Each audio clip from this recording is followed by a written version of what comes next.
Salut bien-aimés dans le Seigneur, que le Père, le Très-Haut, soit glorifié. C'est toujours pour moi, votre frère, un grand plaisir de venir vous parler, et spécialement en ce jour du sabbat. Donc, bien-aimés dans le Seigneur, avant de commencer, je dois d'abord dire toute la gloire au Dieu véritable, au Père créateur de toutes choses, car c'est lui seul qui contrôle l'être, le mouvement, le temps et la circonstance, l'instant et le moment. Père, que ton nom soit glorifié et que ton règne vienne. Je sais que dans ma conscience spirituelle, tu es le seul capable de faire revenir le jour qui vient de passer. Et tu es le seul capable de peser même le poids du feu. Ensemble, avec toutes les entités visibles et invisibles, je te dis que ton nom soit glorifié. Et que ton règne vienne, car nous sommes fatigués du règne des hommes et surtout du règne des hommes qui dominent sur ton peuple choisi. Que ton nom soit encore une fois de plus glorifié. Voilà, c'est le sabbat du Père, c'est ton jour, comme tu nous as recommandé dans ta parole de garder ce jour-là sacré et sanctifié. Donc, partout où les Bantous se retrouvent, où les Hébreux se retrouvent, dispersés à travers le monde, partout où ceux qui observent ton sabbat sentent que tu les sanctifies et que tu les préserves, corps, âme et esprit, jusqu'à l'avènement du Christ Yahushai. Je dis aussi un bonjour à tous les païens, toutes les filles des nations païennes, à tous les fils des païens, mais qui ont véritablement cru à la parole du Messie, du Christ Yahushai, et qui aiment la vérité. Je leur dis aussi un grand bonjour. Donc, je finirai pas sans pour autant dire un double honneur au Christ Yahushai, le Messie d'Israël, le Seigneur et Sauveur, le premier-né de toute la création. Donc, frères, sœurs, bantous, païens, partout où tu es, que Dieu te bénisse. Donc, nous allons partager sa parole, en tout cas, en ce jour du sabbat. Comme vous savez qu'il est écrit dans le livre du Siracide, au chapitre 6, à partir du verset 33. Si tu prêtes ton oreille, si tu aimes à entendre, tu deviendras sage. Quelqu'un est-il sage? Approche-toi de lui. Écoute volontiers tout discours sur Dieu et que les maximes, de la sagesse ne s'éloignent pas de toi. Et le Christ Yahushua, le Christ de Dieu, quand il est venu dans cette réalité corrompue et corruptible, il dit dans Jean 8, 32, « Vous allez connaître la vérité. Et cette vérité-là fera de vous des hommes libres. » Donc ici, nous allons dire ce que nous savons et nous allons rendre témoignage de ce que nous avons vu. Tout ce que je vous demande, voilà, écoutez ce que je vais partager aujourd'hui. Ne jugez pas dans la précipitation, ne jugez pas dans la folie, car le livre de Proverbes dit, celui qui repent avant d'avoir écouté est un fou, il méprise même son âme. Donc nous allons parler ici de ce nouveau phénomène-là qui j'ai intitulé le phénomène coaching biblique et l'évangile de la caresse et du chatouillement. Vous voyez, l'évangile des bisous, l'évangile des caresses, l'évangile du chatouillement et le phénomène coaching biblique. Vous allez connaître cette vérité-là. Et cette vérité fera de vous des hommes libres. Proverbe 19.2, le manque de connaissance n'est bon pour personne. Le livre du Siracide au chapitre 18, verset 18, dit quoi? Avant de parler, instruis-toi d'abord. Donc, nous nous sommes instruits. C'est pour cela, nous venons, nous parlons. Parce que le Maître, le Christ Yahushai, nous a établis comme étant des gardiens du dépôt. Nous sommes des défenseurs de la véritable parole du Père par la personne du Christ Yahushai.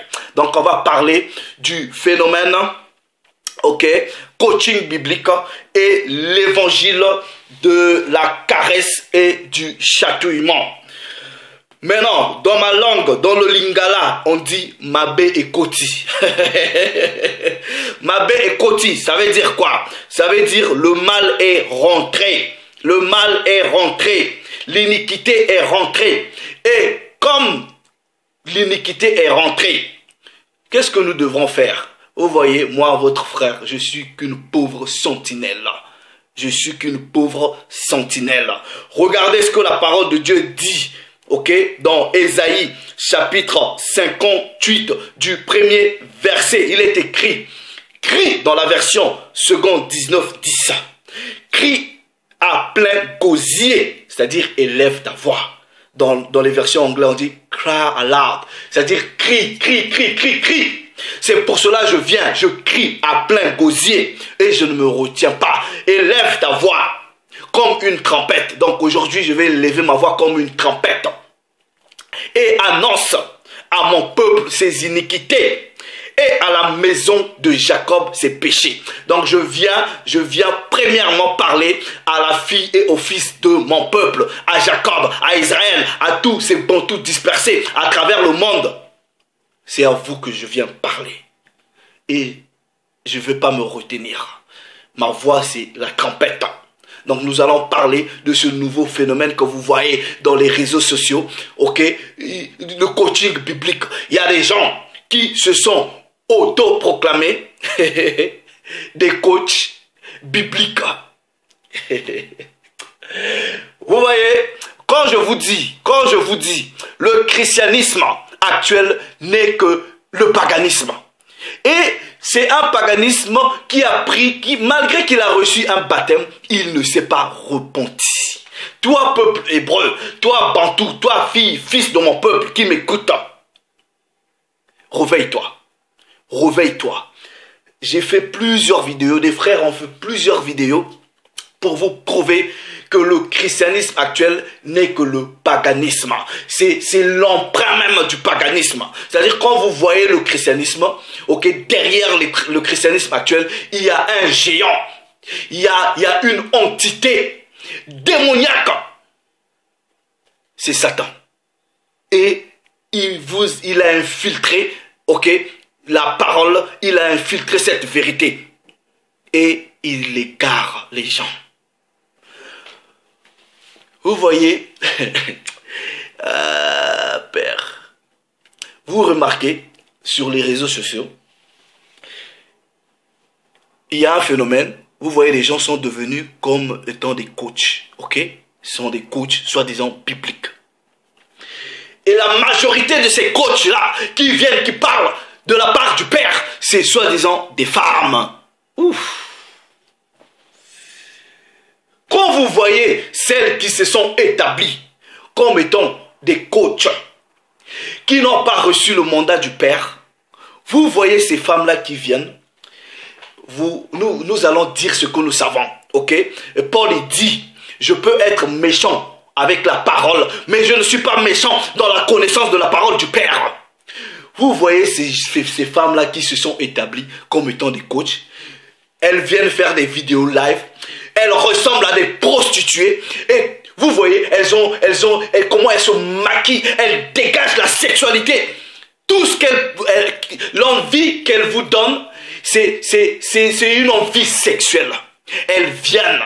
Elles vous parlent de leurs histoires d'émotions, de leurs histoires de sentiments, les échecs qu'elles ont reçus, qu'elles ont eu dans les mariages, leurs expériences personnelles. Vous voyez des milliers d'abrutis, des milliers de moutons, spécialement ces bantous qui suivent des gens comme ça. Moi je sais pas mes frères, soyons réels entre nous-mêmes. Une femme ne peut pas se présenter devant les gens, parler de la part du Père, sans même prendre. J'ai même pas envie de rentrer dans le débat. Est-ce qu'une femme peut prêcher la parole? J'ai même pas envie de rentrer là-bas. Mais si tu t'es permise de venir parler au peuple de Dieu sur la base de la parole de Dieu, toi, ma soeur, qui s'est auto-proclamée soi-disant coach biblique, mais voile-toi. La parole de Dieu dit quoi? Une femme qui prie et qui prophétise. Vous pensez la prophétie c'est quoi? Quand déjà la prophétie c'est la parole du Père. Quand déjà vous venez parler aux gens, vous n'êtes même pas voilé. Ouf. Vous frustrez le monde spirituel là. Je vous dis. Vous frustrez le monde spirituel. Vous frustrez les anges. Vous frustrez les entités que vous ne pouvez pas voir. Et quand vous venez, vous racontez quoi aux gens? Vos expériences, comment vous avez échoué dans vos mariages. Il y en a qui viennent, soit disons, elles sont des coachs, ok? Vous racontez quoi aux gens? Comment faire les rapports sexuels avec des hommes, comment garder votre mari dans le foyer, tout ça là. Mais vous voyez, je vais vous dire la vérité. Une femme, selon les Écritures, si vous voulez prêcher, prenez les femmes, ok, dans une maison, dans un endroit, parlez de ces choses-là en privé. Ne venez pas live pour nous parler des histoires de sexualité. Vos expériences, comment est-ce que vous avez échoué dans le mariage? Et soi-disant, comment est-ce que Dieu vous a établi? Paul dit à Timothée, tu dois être, j'aime bien les versions anglaises. Il dit à Timothée, you have to be sorry. Il dit, en anglais on dit righteous divider, c'est-à-dire quelqu'un qui divise, qui décortique la parole du Père dans la justice. Ces femmes-là viennent, ça pleure. Si ton mari t'a quitté, ça pleure. C'est les émotions. Vous sentez que la pitié. Vous captivez les gens par la pitié. Vous captivez les gens par les émotions. Vous ne décortiquez même pas les Écritures. Vous n'apportez aucune connaissance. Mais ce n'est pas aussi de votre faute. Et les hommes qui viennent, soi-disant, ils sont des coachs. J'ai vu un qui dit, il est coach et déclencheur des destinées. Coach et déclencheur des destinées. Vous déclenchez quelle destinée? Vous coachez. Ok. Avant, c'était les histoires de... Ils commençaient à prendre des noms. Ils étaient des bishops.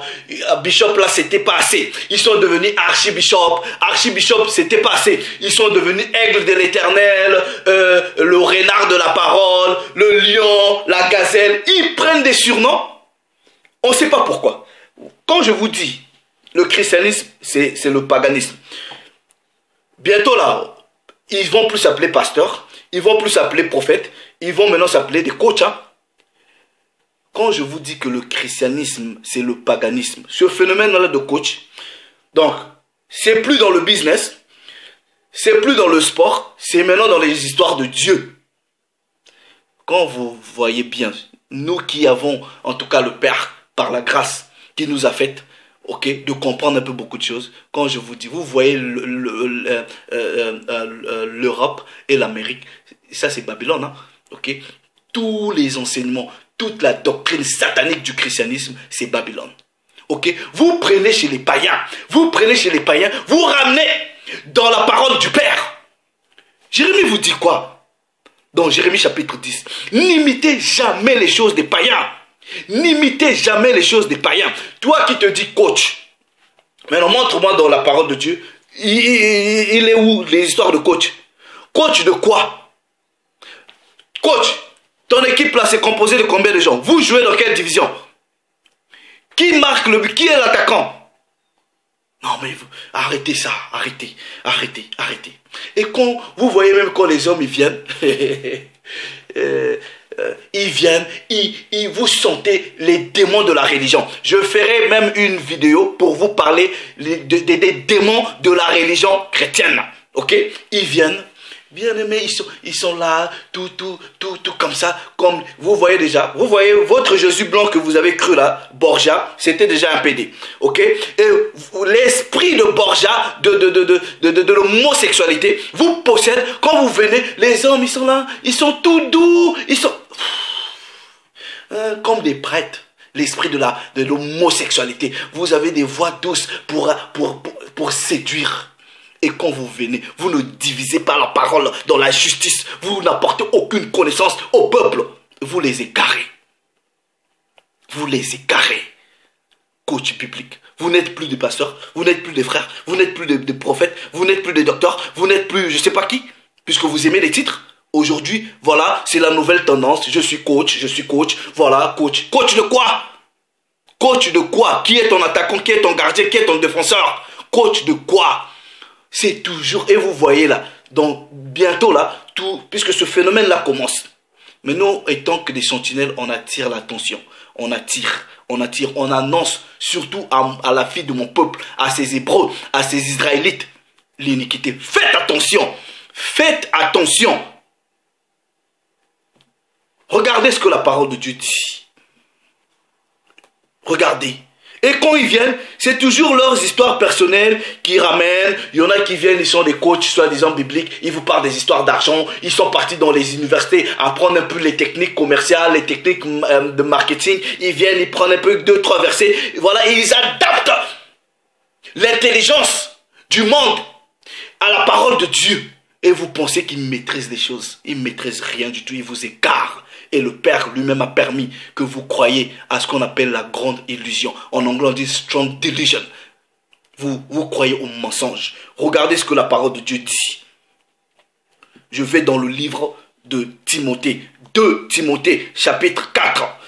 2 Timothée, chapitre 4. Je lis dans la version de la Bible de la liturgie. Il est écrit: un temps viendra où les gens ne supporteront plus l'enseignement de la saine doctrine. Vous voyez, on crie. C'est pas parce que voilà. Regarde, Isaïe dit quoi? Crie, crie, ne te retiens pas, ne te retiens pas.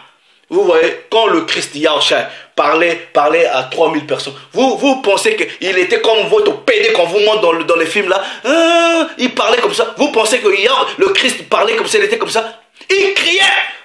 Parce que quand il parlait à des milliers de personnes, il criait. Il n'y avait pas de micro. C'est pour cela qu'on crie. Parce qu'on est frustré de voir comment est-ce que ces fils d'abominables, ces fils de Néphilim égarés des peuples, et surtout la fille de mon peuple, le fils de mon peuple, vous les égarez. Toi, Bantou, réveille-toi. Regardez ce que la parole de Dieu dit. 2 Timothée chapitre 4, à partir du verset 3, version de la Bible de la liturgie. Un temps viendra, on est déjà dans ces temps-là, où les gens ne supporteront plus l'enseignement de la saine doctrine. Vous voyez, quand plusieurs frères, et moi parmi eux, on vient, on vous dit des trucs, vous ne supportez pas, vous pensez qu'on est égaré, vous pensez qu'il y a quelque chose qui ne va pas. Mais vous n'êtes jamais venus pour nous contredire avec la parole. Parce que vous n'avez pas reçu l'amour de la vérité. Et le Père lui-même vous a frappé de délire, d'égarement, d'aveuglement, de tâtonnement d'esprit. Mais au gré de leur caprice, ils iront se chercher une foule des maîtres, une foule des coachs. Pour faire quoi? Pour calmer leurs démangeaisons plutôt, d'entendre du nouveau. Vous démangez, ça vous gratte. Dans ma langue on dit vous avez les mucosa, ça vous gratte. Et parce que vous avez le désir d'entendre des choses, toi qui es jeune fille, tu es désespérée. On t'a fait des enfants, le mari t'a abandonné tellement que ça te... Voilà, tu veux écouter une femme qui vient dire ma chérie, même si l'homme là t'a quitté, ça fait rien, tu trouveras toujours un autre mari, quelqu'un viendra pour accepter. Voilà, c'est des choses comme ça. N'importe quoi. Vous aimez ça parce que ça vous démange. Et des hommes qui sont désespérés, toi-même qui peux même pas aller draguer une femme, au lieu d'aller même chercher un travail, te payer même un loyer et être établi avant d'aller draguer une femme, vous allez là-bas, on vous console. Vos coachs, vos prédicateurs dans le christianisme, c'est des prédicateurs de la consolation. Ils vous caressent avec des choses que vous aimez, qui vous chatouillent. Version de la Bible, second 21, il est écrit: en effet, un temps viendra où les hommes ne supporteront pas la saine doctrine. Au contraire, ayant la démangeaison d'entendre des choses agréables, ils se donneront une foule d'enseignants conformes à leur propre désir. Vous vous êtes donné des coachs soi-disant bibliques, des coachs soi-disant spirituels. Ils coachent sur quoi? Ils coachent sur quoi? C'est où même le fondement biblique de ces choses-là? La parole de Dieu vous dit quoi? Nous avons été incrustés, édifiés, enseignés par les apôtres et les prophètes. Et le Christ Yahushua étant lui-même le soubassement. Vous savez ce qu'on appelle par le soubassement ou la pierre angulaire? Vous avez vu le Christ faire ça, le Christ Yahushua faire ça. Vous avez vu les prophètes se donner, soi-disant, des histoires de... Ils deviennent des coachs. Coachs de où? D'où c'est quoi ça? Version de la Bible des peuples. Un temps viendra où les gens ne voudront plus de la saine doctrine. Alors, ils se trouveront des maîtres à leur goût qui sauront comment chatouiller, comment chatouiller leurs oreilles avec des histoires à dormir debout, qui vous caressent, qui vous chatouillent, ils vous font du bien. Mais ils ne vous enseignent pas la véritable parole du Père. Ils ne vous enseignent pas la loi.